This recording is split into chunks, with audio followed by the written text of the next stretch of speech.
السلام علیکم۔ آج کی ویڈیو بہت انفارمیٹیو ہے۔ آج کی ویڈیو میں ہم حج سے متعلق بات کریں گے۔ صحیح اور مستند معلومات آپ کے ساتھ شیئر کریں گے، تو ویڈیو کو شروع کرتے ہیں۔ سب سے پہلے سفر حج کی تیاری۔ ناخن تراشیں اور بغل و زیر ناف کے بال کو دور کریں۔ اچھی طرح مسواک کریں اور وضو کریں اور خوب اچھی طرح غسل کریں اور طہارت کی حالت میں احرام باندھیں۔ اگر حیض کی حالت میں ہو یا غسل نہ کر سکتی ہوں تو صرف وضو کریں۔ اچھا لباس سفر پہنیں۔ یہ ضروری نہیں ہوتا کہ لباس سفید ہی ہو، رنگین بھی ہو سکتا ہے۔ سر پر تیل لگائیں، اچھی طرح جما کر کنگھا کرنا چاہیے اور چوٹی باندھیں۔ یہاں اس امر کا خیال رکھنا ضروری ہے کہ ہیئر بینڈ کا استعمال نہ کیا جائے، اس سے بال کے ٹوٹنے کا اندیشہ ہوگا۔ سرما لگائیں اور رومال باندھ لیں۔ جب ساری تیاری مکمل ہو جائے تو 2 رکعت نفل نماز احرام کے پڑھیں۔ الحمد کے بعد سورہ کافرون اور دوسری رکعت میں سورہ اخلاص پڑھیں۔ ان نوافل کے پڑھنے کے لیے یہ دھیان میں رکھیں کہ یہ وقت مکروہ نہ ہو۔ بہار شریعت۔ احرام باندھنے کے بعد افعال کا حرام ہو جانا۔ احرام باندھنے کے بعد جو افعال حرام ہو جاتے ہیں وہ مندرجہ ذیل ہیں: بوسہ لینا، صحبت کرنا، فحش گفتگو کرنا، دنیاوی جھگڑا کرنا، جنگل کا شکار کرنا یا اس کی طرف اشارہ کرنا، اپنا یا دوسرے کا ناخن کترنا یا کتروانا، سر سے لے کر پاؤں تک بال کا اکھاڑنا، خوشبو بالوں، کپڑوں یا بدن وغیرہ پر لگانا، خالص خوشبو جیسے زعفران، الائچی، لونگ، مشک وغیرہ، جوانتری، جائفل، دارچینی وغیرہ کھانا۔ ایسی خوشبو کو آنچل میں فی الحال مہک ہو کو ایسی چیز سے دھونا جس سے جوئیں مر جائیں۔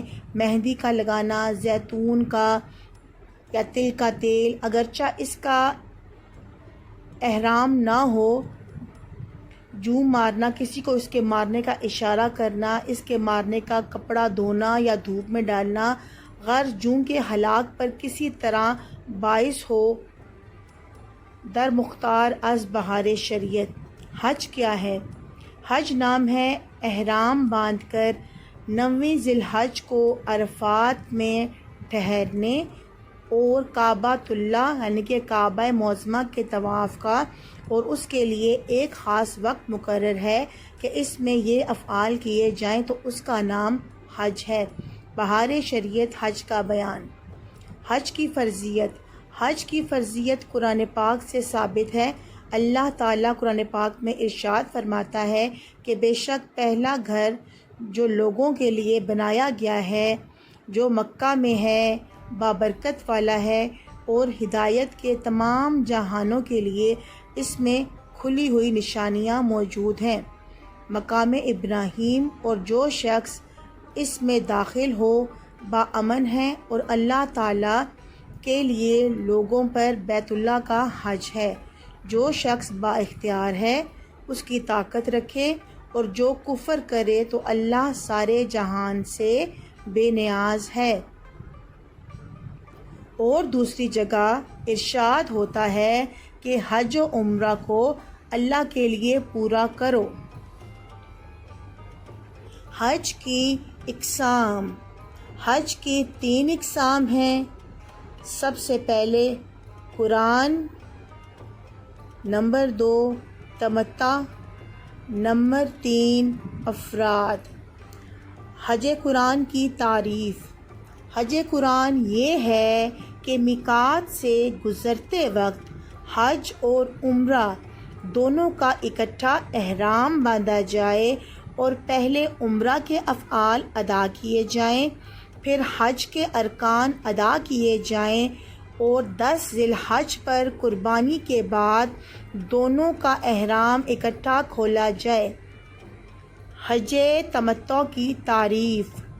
حج تمتع کی تعریف یہ ہے کہ میقات سے حج کا احرام باندھا جائے اور عمرہ کے افعال ادا کر کے احرام کھول دیا جائے، اور 8ویں تاریخ کو حج اور احرام باندھا جائے اور 10 ذی الحج کو رمی اور قربانی کے بعد احرام کھول دیا جائے۔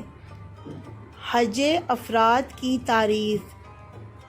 حج افراد کی تعریف یہ ہے کہ صرف حج کا احرام باندھا جائے اور 10 ذی الحج کو رمی کے بعد احرام کو کھول دیا جائے۔ حج کی نیت کرنا۔ نیت 3 طرح سے کی جاتی ہے۔ حج قرآن کی نیت۔ ترجمہ: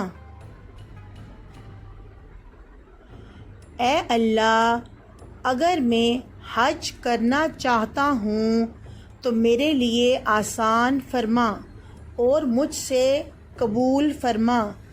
حج تمتع کی نیت۔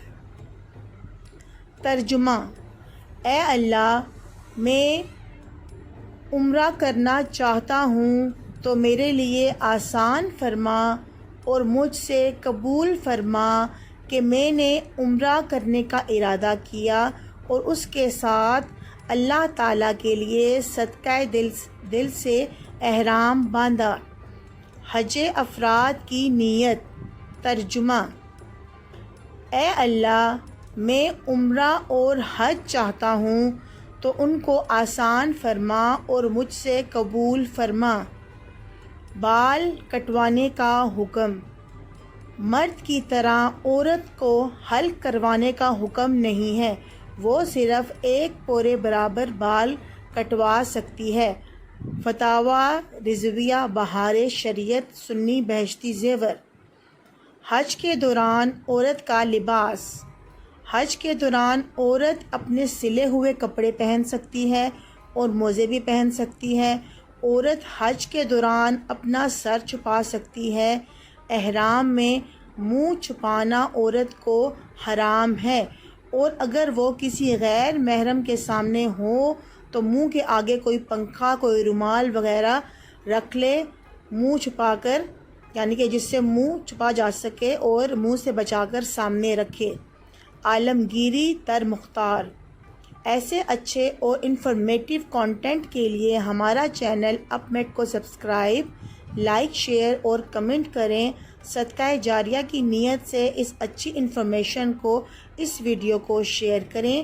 کمنٹ باکس میں لبیک اللہم لبیک ضرور لکھیں، یعنی تلبیہ کے کچھ الفاظ ضرور تحریر کریں تاکہ صدقہ جاریہ اور ثواب دارین حاصل ہو سکے۔ جزاک اللہ خیرا۔